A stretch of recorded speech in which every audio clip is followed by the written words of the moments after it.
livro histórico dos Juízes, capítulo 1, a partir do versículo 12. Todos acharam? Sim. Diz assim a maravilhosa, infalível e poderosa palavra do Senhor, em Juízes, capítulo 1, versículo 12 em diante. E disse Calebe: quem ferir a Quiriate-Sefer e a tomar, lhe darei a minha filha Axa por mulher. E tomou-a Otiniel, filho de Kenaz, o irmão de Calebe, mais novo do que ele. E Calebe lhe deu a sua filha Axa por mulher. E sucedeu que, vindo ela a ele, o persuadiu a que pedisse um campo a seu pai. E ela se apeou do jumento, saltando, e Calebe lhe disse: que é o que tens? Versículo 15. E ela lhe disse: dai-me uma bênção, pois me deste uma terra seca. Diga comigo: terra seca. E Calebe lhe deu as fontes, dai-lhe também fontes de águas. E Calebe lhe deu as fontes superiores e as fontes inferiores. Inclina a tua cabeça. Senhor, nosso Deus e nosso Pai, em nome de Jesus Cristo, meu Senhor, estamos nós aqui reunidos para pregar a tua palavra, para aprender mais sobre a poderosa palavra que nos conduz à vida eterna. Em nome de Jesus, convém que eu diminua para que o Senhor cresça. Convém que não seja eu, mas que o teu Espírito Santo fale através dos meus lábios. Me usa, meu Senhor, esta noite com ousadia espiritual. Me dá, Senhor, a palavra revelada para abençoar a vida de todos aqueles que irão acompanhar esta pregação esta noite. Meu Deus, eu te faço um pedido ousado: que nenhuma das pessoas que ouvirem, assistirem esta mensagem seja mais a mesma pessoa. Pai, em qualquer época que ficar registrado esta mensagem através da internet, que onde alguém se propuser a assistir essa mensagem, eu te peço, Senhor, que haja uma transformação em nome de Jesus. Senhor, repreende os espíritos imundos que tentarem atrapalhar este povo, desviando a sua atenção e tentar roubar a palavra que foi semeada nos seus corações. Em nome de Jesus, a igreja que concorda diz amém. Amém. E aplaude ao Senhor. Glória a Deus. Podeis assentar em nome de Jesus. Eu falei que esse era o livro histórico, é o segundo dos livros históricos. A Bíblia era dividida assim: primeiro vem o Pentateuco, que são os 5 primeiros livros da Bíblia. Depois vem os livros históricos, que são 12 livros. Depois vem os livros de sabedoria, que são 5 livros. E depois vem o Novo Testamento. Aí vem os profetas, que são 17. Então vem 5 mais 12, depois mais 5, depois mais 17, no total de 39 livros do Antigo Testamento. E aí vem o Novo Testamento. Portanto, Juízes é o segundo livro dos livros históricos, livros chamados como livros históricos. Por que chama histórico, pastor? Porque em si esses livros contêm informações históricas, dados históricos registrados às vezes por outros países. Nem tudo que está na Bíblia Deus se preocupou em provar para o homem que existe. Tem coisas aqui que a gente tem que crer pela fé. Está entendendo? A Bíblia fala de anjos, serafins, e a gente não vê, mas a gente precisa crer que eles existem. A Bíblia fala de demônios, a gente não vê, mas a gente crê que eles existem. A Bíblia fala aqui que Jonas, um profeta, foi engolido por um grande peixe. Muitos vão dizer que não tem um peixe capaz de engolir um homem, mas eu creio que tudo que está na Bíblia é verdadeiro, porque é a palavra de um Deus verdadeiro. E existem dados históricos que são comprovados através de ruínas, como no caso lá de Jericó, a cidade, o país que foi destruído, está lá até hoje, tem as ruínas de Jericó. Então a Bíblia conta que foi destruída, e alguém que tiver condições financeiras de viajar até Israel, vai chegar lá, vai encontrar as ruínas de Jericó e vai dizer: ah, então realmente está comprovado. Por isso que esses livros, esses 12 livros, são chamados de livros históricos, porque estão relacionados à história, verdadeiramente falando. E o livro de Juízes, ele narra um período da história de Israel, conhecido como o período dos juízes, que condiz, ou ele corresponde a 460 anos. Depois que Israel saiu do Egito e passou 40 anos no deserto, o líder do povo naquela época era Moisés. Depois da morte de Moisés, assumiu um outro líder chamado Josué, que é o antecessor deste livro, é o primeiro dos livros históricos. Josué aí colocou, através de Deus, é claro, o povo na terra prometida, a terra que Deus havia prometido.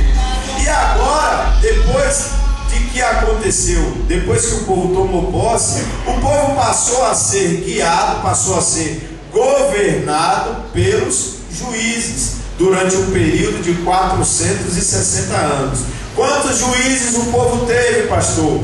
15 juízes ao total. Na verdade não foram 15, foram 14 juízes e uma juíza chamada Débora. O primeiro juiz de Israel é Otoniel, esse que nós lemos lá no versículo 12. E disse Caleb: quem ferir a Quiriate-Sefer e a tomar, lhe darei a minha filha Axa por mulher. E a tomou Otoniel, filho de Kenaz, o irmão de Caleb.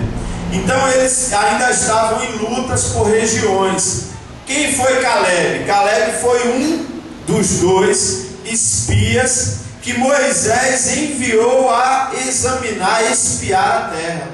E apenas 2, eram 12 pessoas no total, e apenas 2 trouxeram boas informações. Eles disseram: não, a terra é boa e a gente pode conseguir. Os outros 10 disseram: a terra é boa e a gente não pode contra as pessoas que estão lá. E daquelas 10 pessoas e toda a multidão daquela época, todos morreram no deserto. Apenas 2 homens daquela geração sobreviveu: Caleb e Josué. Josué veio a ser líder e Caleb foi um dos que entraram na terra também prometida. Nem o próprio Moisés não entrou. Moisés pisou quase 1000 anos depois, lá quando ele aparece no Monte da Transfiguração. Aí ele pisou em espírito, né? Então, voltando à mensagem, glória a Deus. Quem quer ouvir a voz de Deus essa noite? Eu estou explicando o contexto para você depois entender a parte espiritual. O homem natural não discerne as coisas do Espírito, a própria palavra do Senhor diz. A gente precisa entender o que se passou e depois entender a revelação que Deus tem através dessa passagem. O que é que isso tem a ver com você? Por que é importante você entender e aprender todas essas coisas? Pois bem, Caleb, que foi um dos 2 espias que entrou, ele ainda estava em luta com os povos da região. E ele chega para as pessoas que estavam ali e diz assim: olha, aquele que vencer Quiriate-Sefer, o povo, a região de Quiriate-Sefer, eu darei a minha filha. Vai um sobrinho dele, filho de um irmão dele, o irmão mais novo, e vence aqueles adversários. E ele, cumprindo a promessa, ele entrega a sua filha ao seu sobrinho em casamento. Isso era normal. Primeiro era normal o casamento entre pessoas da mesma família, entre parênteses, entre parentes, não é entre parênteses, entre parentes. Já era normal o casamento entre parentes. E ainda mais depois da promessa, que ele disse: se alguém vencer os adversários, eu lhe darei como recompensa a minha filha. E foi o que aconteceu, ele entrega sua filha Axa por mulher. Pois bem, Otoniel veio a ser o primeiro juiz de Israel. Entre os 15 juízes, Otoniel foi o primeiro. Quem foi o último? Samuel, que foi quem ungiu Saul e depois a Davi como rei. Então o primeiro juiz, Otoniel, chega para sua esposa, a Cássia, e diz assim, ó: vai lá no teu pai e pede a ele que ele te dê terras férteis, fontes de água, porque ele só te deu terra seca. Vai lá e convence ele a te dar terra seca. Ele persuadiu ela a fazer isso. Ele a convenceu a tomar essa atitude de ir até o seu pai e pedir também fontes de água. Pois bem, ela foi. Ela confiou no marido e foi até o seu pai Caleb. E a Bíblia diz, e nós lemos, que quando ela desceu do jumento, o pai perguntou: o que é que tu tem? Ele estranhou o fato dela ter ido lá. O que é que tu tem? E ela disse: tu me deste terra seca. Me dá também fontes de água viva? Me dá também fontes? Né? Ó, vou ler novamente, agora que eu expliquei, vocês vão entender melhor. E disse Caleb: quem ferir a Quiriate-Sefé e a tomar, lhe darei a minha filha Axa por mulher. E tomou-a Otoniel, filho de Kenaz, o irmão de Caleb, mais novo do que ele. E Caleb lhe deu a sua filha Axa por mulher. E sucedeu que, vindo ela a ele, o persuadiu a que pedisse um campo a seu pai. Esse o persuadiu, deixa eu ver como é que está ali. Aqui é no versículo 14. O persuadiu, só que não é o, é a persuadiu. E sucedeu que, indo ela a ele, a persuadiu. Lá está certo, a minha Bíblia está dizendo o persuadiu, porque foi ela quem foi pedir ao pai. Então assim, a persuadiu para que pedisse um campo a seu pai. E ela desceu do jumento. E Caleb lhe disse: que é que tens? E ela disse-lhe: dá-me uma bênção, pois deste uma terra seca. Dá-me também fontes de águas. E Caleb lhe deu as fontes superiores e inferiores. Eu louvo a Deus pela sua palavra. O homem normal, o homem carnal, o homem natural, ia ler esse texto e ia passar direto. Quer dizer, se ele tivesse interessado em estudar a Bíblia, só ia ler, ia contar uma história normal de que um homem ofereceu a sua filha em casamento para quem derrotasse os seus adversários, e depois que a sua filha tinha casado com o seu sobrinho, ele a convenceu a ir pedir uma fonte de água, porque a terra era seca. O homem normal só ia entender isso. Mas eu louvo a Deus pela revelação espiritual que Deus traz na palavra. Essa, até agora o que eu expliquei, é a introdução, é o que está escrito. Aí vem a revelação, que eu, buscando a palavra, o Senhor concede. Para que é que Deus faz isso? Para que eu possa distribuir com vocês. Então pronto, quantos aqui têm convicção de que o Senhor Jesus é o caminho, a verdade e a vida? Amém. Quantos aqui sabem que não se pode chegar ao Pai a não ser por Ele? Quantos sabem? Amém. Presta mais atenção, redobre a sua atenção. A Bíblia fala de uma passagem em que o homem convence a sua esposa a ir pedir algo ao pai, pedir uma bênção. E eu entendi: Senhor, muito obrigado por essa revelação. Que esposo é o representado aqui? É o Senhor Jesus. A Bíblia diz que a igreja é a esposa do Senhor. Vamos ver? João, marca aí, Juízes. Quem não tem marcador, aqui a gente tem um monte, viu? Quem não tem, marca aí. Vamos lá para o Novo Testamento. João capítulo 3. Marca Juízes, tá? Vamos lá para João capítulo 3.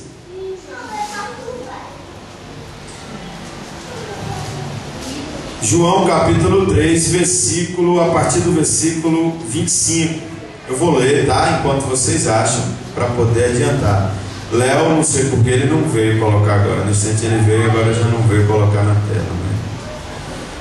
João capítulo 3, verso 25.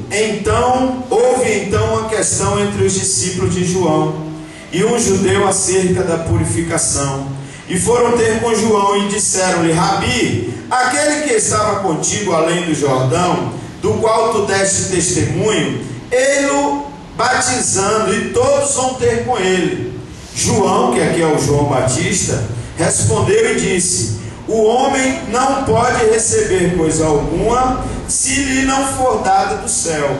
Vós mesmos me sois testemunhas de que disse: eu não sou o Cristo, mas sou enviado adiante dele. Aquele que tem a esposa é o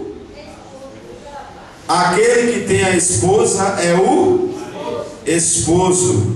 Mas o amigo do esposo que lhe assiste e ouve alegra-se muito com a voz do esposo. Assim, pois, já este meu gozo está cumprido. Portanto, agora você sabe que o esposo é o Senhor Jesus, o esposo da igreja. A igreja, enquanto ainda na terra, ela é chamada de noiva do Cordeiro. Por que noiva do Cordeiro? Porque o noivo ainda não voltou para levar a sua noiva.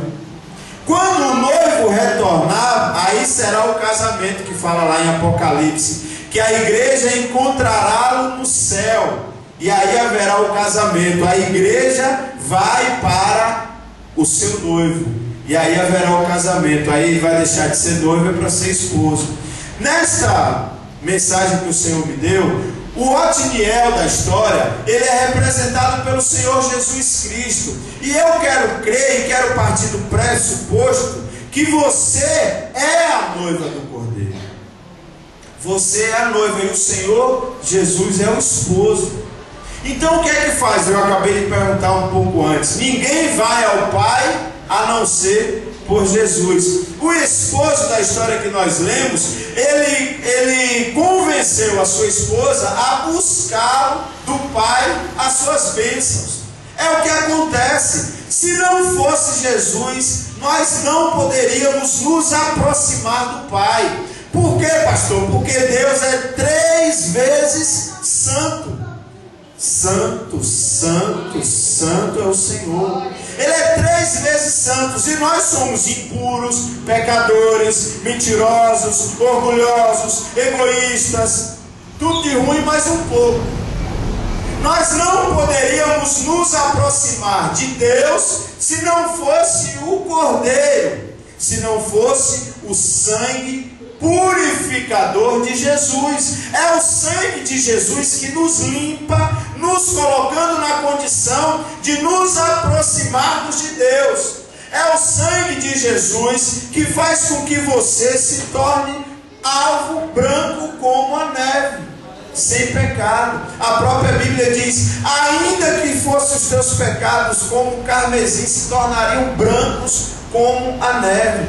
Não importa o que você fez. Eu estava até conversando um pouco antes com o irmão Márcio sobre essas coisas. Ele disse: pastor, eu vou ter que pagar tanta coisa errada que eu fiz ainda. Não importa o que você fez. Quando você se arrepende verdadeiramente, todos os seus pecados são perdoados. E o que é que acontece? Como é que eu posso provar que eu me arrependi verdadeiramente? Você não vai praticar mais os mesmos erros que você fazia antes. Esta é a prova que Deus quer do seu arrependimento. Porque não adianta nada você errar, se arrepender e continuar errando de novo. Não é arrependimento. Mas quando você verdadeiramente se arrepende, você é perdoado e se torna limpo, a ponto de chegar ao Pai, como Axa fez. Axa foi ao Pai. Ela foi ao pai dela. Por quê? Porque o pai havia lhe dado terra seca. E tem outras revelações ainda mais. Deus não quer verdadeiramente nem que eu nem que você nos conformemos com aquilo que nós já temos. Não importa o que é que você está entendendo nesse momento. Não se conforme.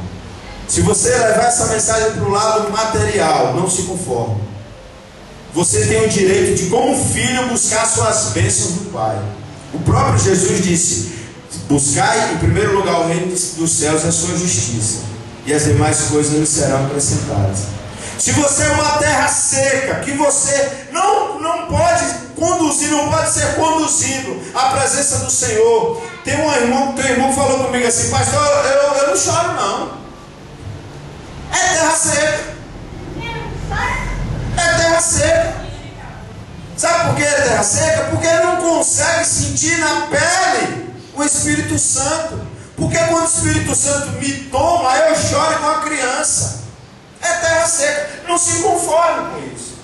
Vá ao seu pai e peça a fonte de água para regar essa terra seca.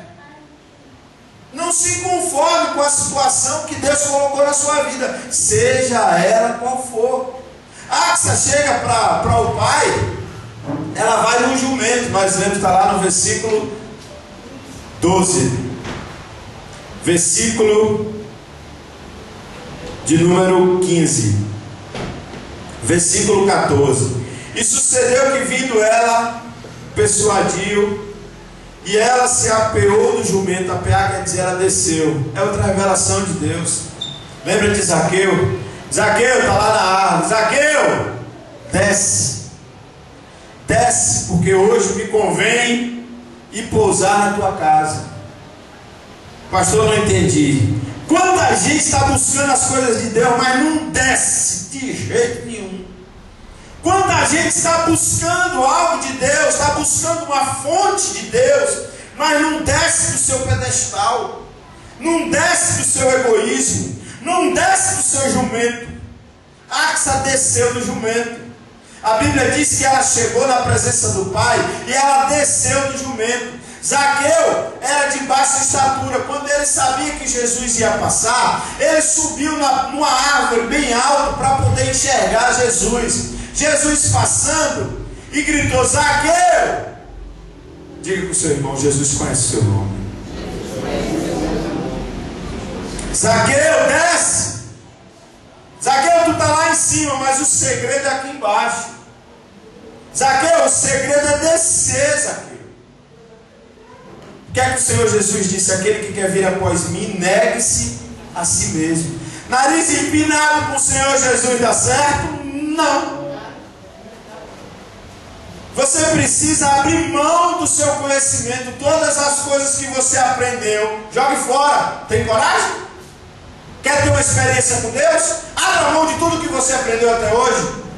Pastor, isso não é bíblico. Não é sim. O Senhor Jesus disse assim, ó: aquele que não entrar no reino do céu como uma criança, que não aceitar o reino do céu como uma criança. Como é aceitar como criança? É dizer assim, ó, o que eu sei, eu não sei de mais nada. Tudo que eu sei é que nada eu sei. Abrir mão do seu conhecimento. Tudo que você aprendeu de religiosidade até hoje, joga tudo fora. Aprenda de novo. Não tenha os seus próprios conceitos. Busque a palavra de Deus. Não é a sua verdade, é a verdade de Deus. Não é o que você sabe, é o que Deus está me ensinando. Para isso você precisa se dispor do velho homem. Para isso você precisa descer.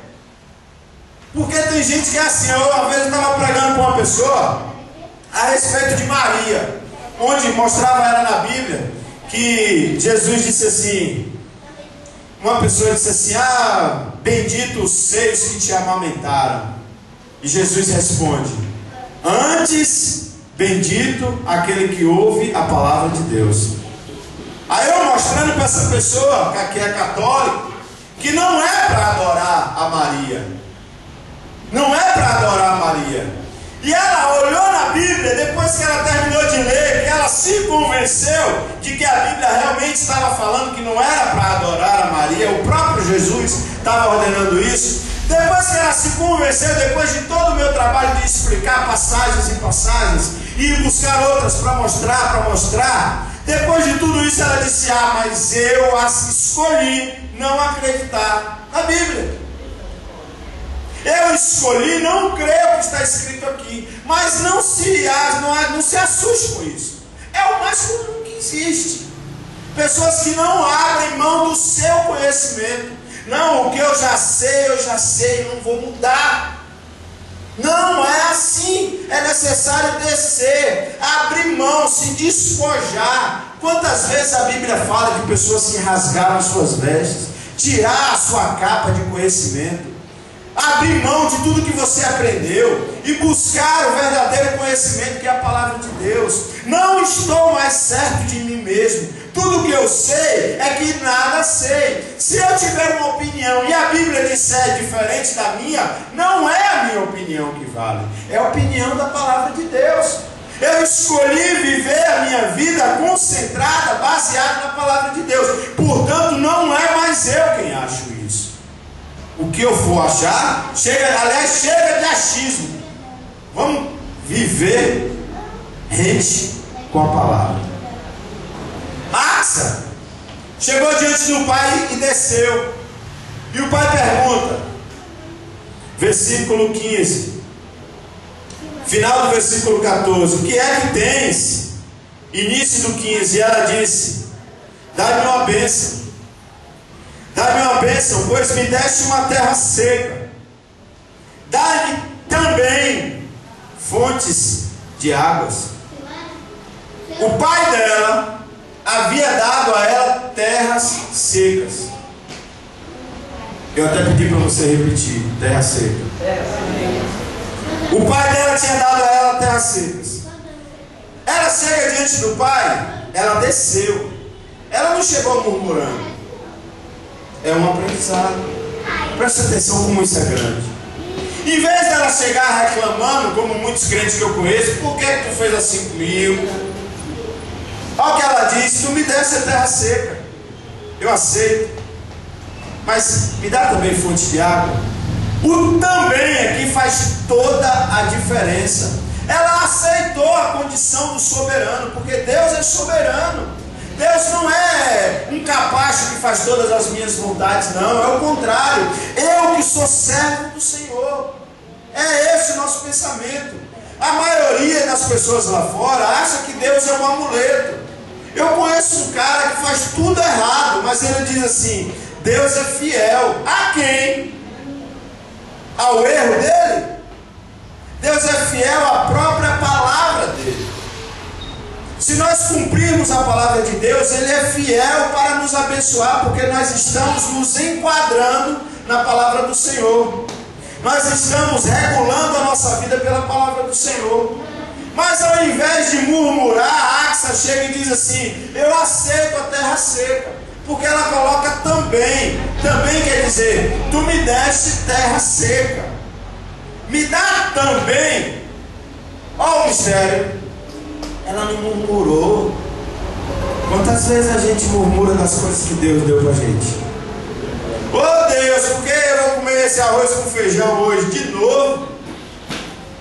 Não, ela disse: tá, tu me deu arroz com feijão, mas me dá também um bife com batata frita. Ela aceitou sem murmurar. É o grande erro das pessoas. Eu te falo, toda vez que eu vejo gente murmurando na história da Bíblia, logo um pouco adiante vem um castigo. Quando você lê a Bíblia, toda vez que você vê alguém murmurando, o povo de Israel no Egito murmurando: por que é que isso acontece comigo? Eu não tenho sorte, eu não sirvo para nada. Os outros ali dá certo, o outro comigo não dá. Quando eu faço dá errado, quando o outro faz dá certo. Por que comigo é assim? Murmurador. Quando você para de murmurar e aceita a vontade de Deus como soberano absoluto na sua vida, as coisas passam a ser diferentes. Porque você diz: Senhor, tu sabes de todas as coisas. Se o Senhor fez assim, assim seja. Se o Senhor fez assim, assim seja. Essa é a verdadeira postura de quem crê que Deus é Pai, é soberano. Ele não é um capacho meu para fazer a minha vontade nem a tua. Ele é Deus soberano. Se Ele resolveu que seja assim, assim seja. E Axa diz assim: ó, tu me deste terra seca, eu aceito. Me dá também fonte de água. E o que é que aconteceu?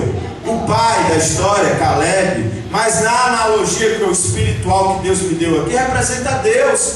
Quando a gente chega diante de Deus, primeiro a gente já passou pela experiência com o esposo, com o marido, que nos limpa e nos purifica de todo o pecado. Nós já passamos uma experiência com o marido. Agora nós estamos diante do Pai pedindo as nossas bênçãos. Primeira coisa, é necessário descer.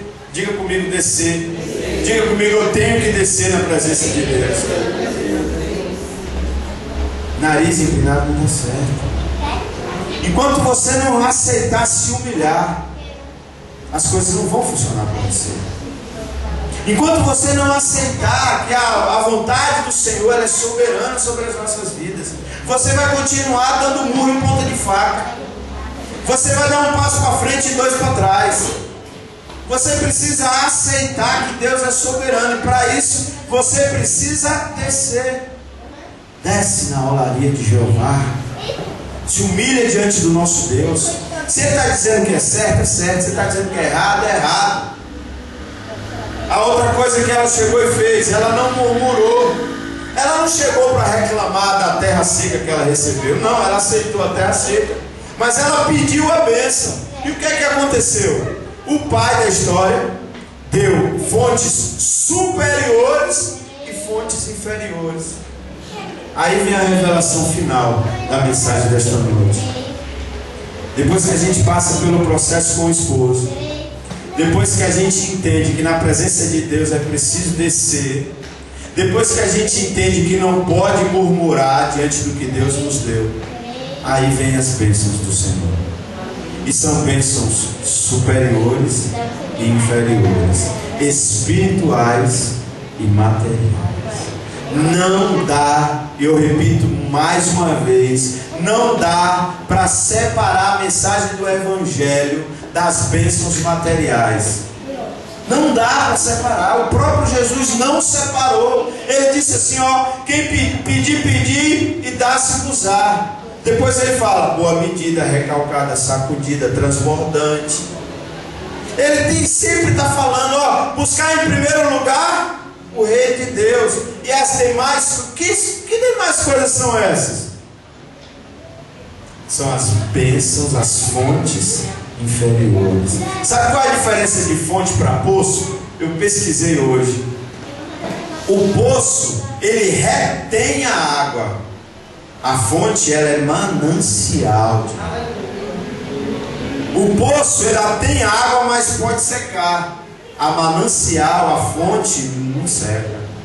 E nós lemos Apocalipse 7:17.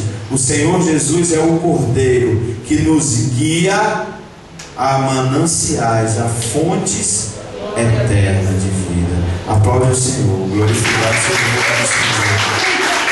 Glória a Deus.